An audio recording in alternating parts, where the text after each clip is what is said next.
You ever have that feeling you've got this amazing new idea, this brilliant plan, and the second you tell someone, poof, the energy just vanishes? Well, according to Osho, a pretty fascinating spiritual thinker, that is absolutely not a coincidence. So let's get into this, because it's a wild idea. What if the things we keep secret are actually the source of all our strength? Osho kicks things off with this huge idea that we're all living two lives. You've got your outer life, right? The one everyone sees, your job, your Instagram, what you do on a Friday night. But then there's the inner life. That's the invisible world of your real feelings, your secret hopes, your deepest hurts. And Osho's big point is, that's the real one. That's the life that's actually calling the shots. So, this inner world, that's where the real journey is happening. It's where you dream things up, where you fight your battles, where you feel everything. The outside world is all noise and performance. But your inner life, that's the quiet, powerful engine that's actually driving you.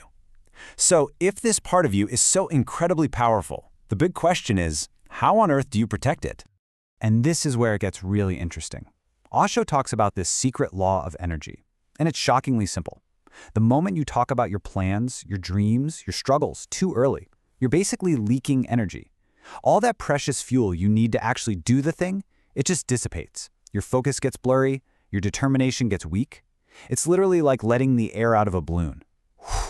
All that potential is just gone. To really get this, Osho gives us this perfect metaphor. Just think about a farmer. What's the very first thing they do with a precious seed? They don't put it on a shelf for everyone to admire, right? No, they hide it. They bury it deep in the dark, safe soil. And why? Well, it's pretty obvious when you think about it. If that tiny seed was just left out in the open under the hot sun before it was ready, it would just shrivel up and die. It's way too vulnerable. It hasn't grown the strength it needs to handle the big, wide world yet. And that right there is the big aha moment for our own lives. Our dreams, our goals, all our new beginnings, they are exactly like that seed.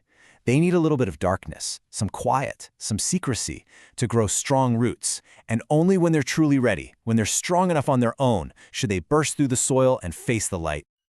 Okay, so that's the big idea. But how do we actually use this in our messy, everyday lives? Well, Osho lays out 7 specific things that we should probably learn to keep to ourselves to build up that inner strength. So let's break them down, and we're going to start with the one we are all guilty of. First up, your big future plans. You know that feeling? You get a brilliant idea for a new business, a new life path, and you're so excited you just have to tell someone.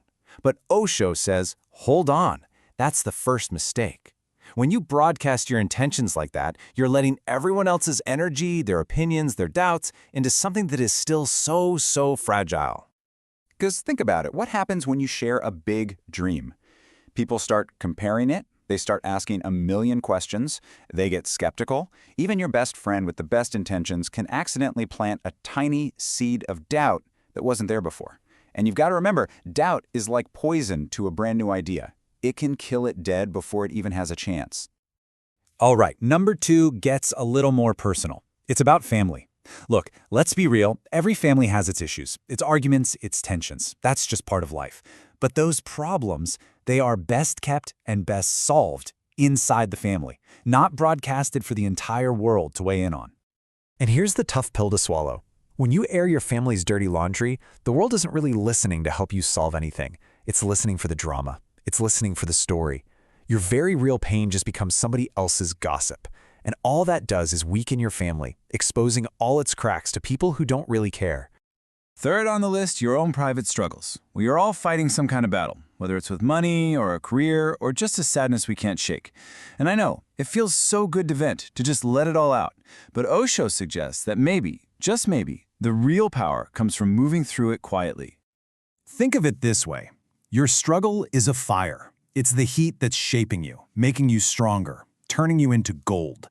But if you tell everyone about the fire, a couple of things happen. First, you get pity. And let's be honest, pity doesn't build you up, it makes you feel small. And second, you're basically turning down the heat. The powerful, transformative force of facing that struggle is just diminished. Number 4 is super practical. It's about money. Wealth, income, it's a really powerful kind of energy. But talking about it carelessly is like playing with fire. When you announce how much you make or what you have, you're basically sending out an open invitation for trouble. It's worth asking yourself, why do you feel the need to share that anyway? What are you really looking for? I mean, the logic is pretty straightforward, right? When you put your wealth on display, what does it create? Envy, comparison, just a whole lot of negative energy from other people. But when you keep it private, you get peace, you get security, you get to live your life without all that external noise. It's a pretty clear choice. All right, number 5 is about love. Osho called it one of the most sacred energies there is, but it's also one of the most delicate. The moment your relationship turns into a kind of public performance for everyone to see and comment on, it starts to lose its magic. Maybe the most loving thing you can do for your partner is to protect the privacy of what you share. I really love this way of seeing it. What happens between two people, that intimate connection, it's really only understood by those two people. Once you expose it to the world, everyone suddenly has an opinion.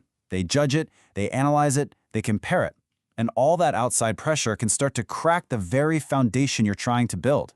For number 6, we're going deep inside to your spiritual life.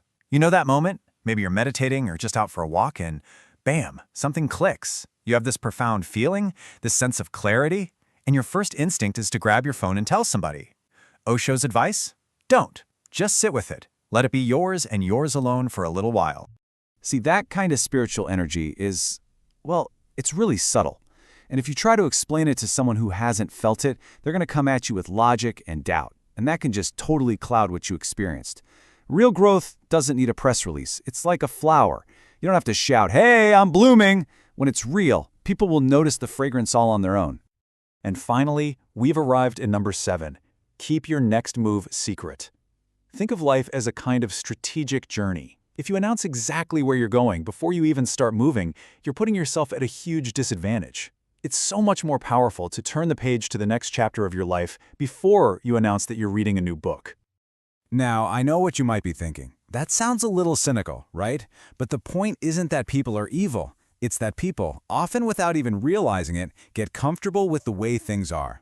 So when you announce your next big move, a new city, a new career, you're giving them a chance to throw up roadblocks, to question you, and to disrupt your momentum before you've even taken the first step. So after all that, you're probably asking, okay, what's the big payoff? What do I actually get from being so quiet all the time? Well, according to Osho, the rewards for practicing this kind of discipline are absolutely massive. They can change everything. Well, first off, you protect your energy. You keep it focused, like a laser beam, on what you're trying to achieve. Your mind gets quieter because it's not cluttered with everyone else's opinions and fears. Your path forward actually becomes clearer because you're not navigating all the obstacles other people put in your way. And the result? You can move towards your goals with so much more ease and so much less interruption. And that brings us right back to the beginning, doesn't it? Real strength, real growth, real beauty. It doesn't happen out there in the spotlight. It's cultivated in the quiet, protected, inner world that belongs only to you. So maybe the most radical, most powerful thing you can do for your dreams is just give them the gift of your silence.